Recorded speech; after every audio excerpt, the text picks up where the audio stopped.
The Jamaica Football Federation and Steve McClaren are jokers with their dinosaur ways of building a squad. Jamaica have a lifeline. How about this? They got Gunnaz podcast. In this video, I'll be talking about a couple potential young reggae boys that have been overlooked, which is a main reason why we cannot compete with top teams like the United States, like Canada, and like Mexico. If you're new to the channel, I am Dicanio, and this is the Gunnaz podcast. I'm an Arsenal fan that covers everything reggae boys and local football. If you find that you enjoy the content that I do here, remember to smash that like button. And also for the 61.8% of people who keep watching the videos and are not yet subscribed, let's go ahead and hit that subscribe button and help us get to our goal of 5,000 subscribers. Remember, every single video I do on this channel must get to 100 likes. So just go ahead and smash that like button. Now, there are two talented players that have not been called or mentioned relating to the national team by the names of Malik Mothersill of Peterborough United and Romaine Mundle of Sunderland. Now, both players will be 22 this year and have been making waves over the past 2 years in the Championship and League One. Now, in my interview with Mr. Rudolph Speed, he spoke about Jamaica not having a huge pool of players to choose from, as opposed to the Mexico and the United States, which makes it hard to squad build and have a roster of 60 quality players to choose from. Ideally, you'd like to have 3 players in each position. So basically, if your number 1 is out, then your number 2 replaces them, etc. And the more I see players like these, is the more that I want to call that notion bullshit. Because we might not have the quantity, but we definitely do have the quality available to make a 60-man roster. But for some reason, we are not making serious approach to get these players. One of the key reasons why the United States, Canada, and Mexico are able to be so competitive on the field is because they have a system that they select their best players for each window. They do have a core that does not change, but almost every year you do see the US men's national team field completely different teams. Last year, Balogun was one of the most important players, and now he is currently on the fringes. Gio was kicked out of the team for various reasons, despite his quality. We see players from their pool get a chance to get selected regularly, which makes every player know that they are replaceable and they need to perform for their club if they want to play for the country. The Reggae Boys team is filled with too many passengers or players who do not deserve a call-up, or more or less know that they will get a call-up anyway. Now, the first player that I need to mention is a 21-year-old winger that plays on the left for Sunderland in the Championship and is their second highest goal scorer this season, with 5 goals and 2 assists in 21 games so far this season, having started only 16 of those games. People, every single one of his goal contributions have come from his starts, which means he has 7 goal contributions in the 16 games. That is a goal contribution every 2 games that he starts.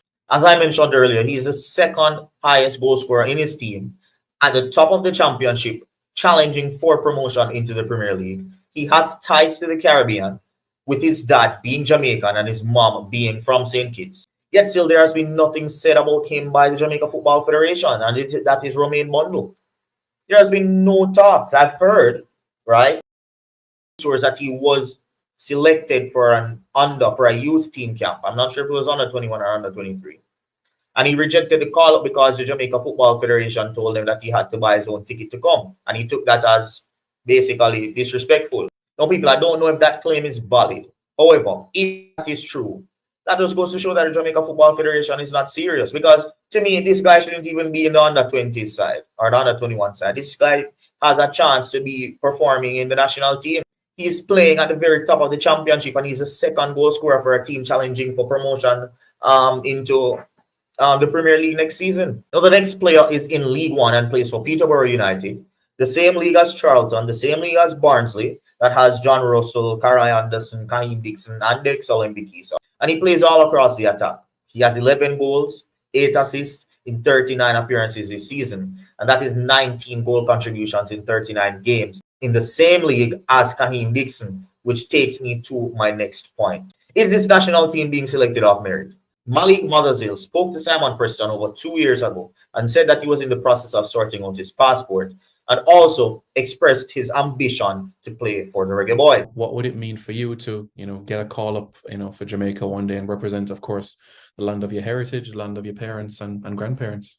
Yeah, that's been one of my long-term goals, to represent, a country, especially Jamaica as well.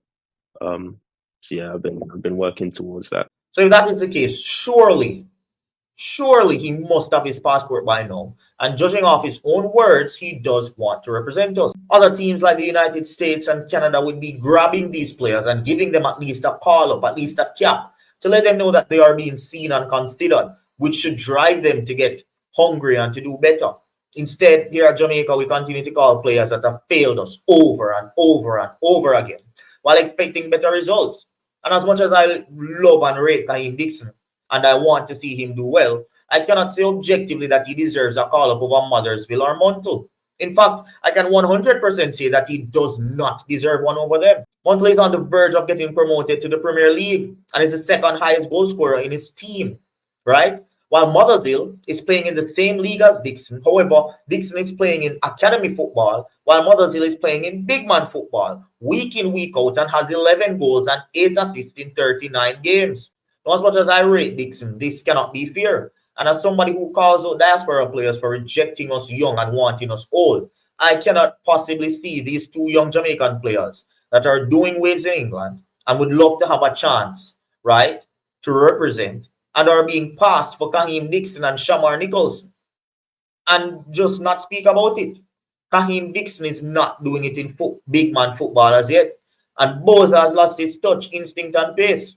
Boza my ball and he will forever have my ratings. But I just have to be honest, people.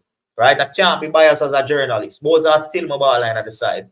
But you have to give the youth them a chance. We can't keep on expecting the same results when the players aren't showing that they're going to be giving us anything different. And I'm not saying Kahim Dixon is not giving us anything. This is specifically to Warren Shamar Nicholson, because for the national team in recent times, he has not been at it. And I think some youthful exuberance could work. I've also heard that Dixon has what is called a developmental spot in the squad, and I call that bullshit. The best player should be approached and selected.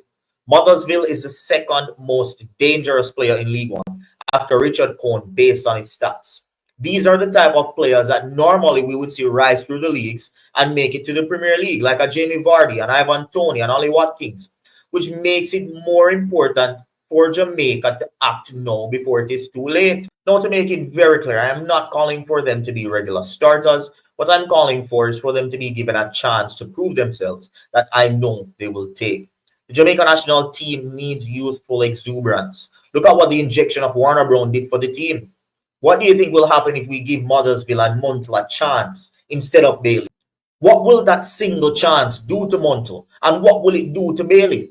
Mundle will grasp it like there's no tomorrow. And Bailey will make sure that he performs when he gets subbed on or when he gets another chance to make sure that he's cementing his spot. If we want to compete against the best in the region, we must follow the standards that the best have set. We need a hungry squad, not an aging or demotivated squad. Good players will make it work. Once we have a core, which is our defensive midfield and defense, that is solid.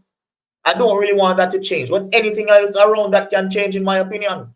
Our attack needs competition, our attack needs hunger, our attack needs experienced youth. And Steve McClaren needs to make those brave decisions come this Unity Cup in May. Now, that is it for this video, folks. Share your thoughts down below in the comment section. Let me know what you guys are thinking. Remember to help us get to our goal of 5,000 subscribers. Look out for a live show either later today or tomorrow. I'm not sure, but yeah, you guys can look out for a live show sometime soon. Remember to hit the like button. Every single video must get to 100 likes. Thank you guys for watching, and I'll see you next time. Peace. Jamaica have a lifeline. How about this? They got Gunnaz podcast.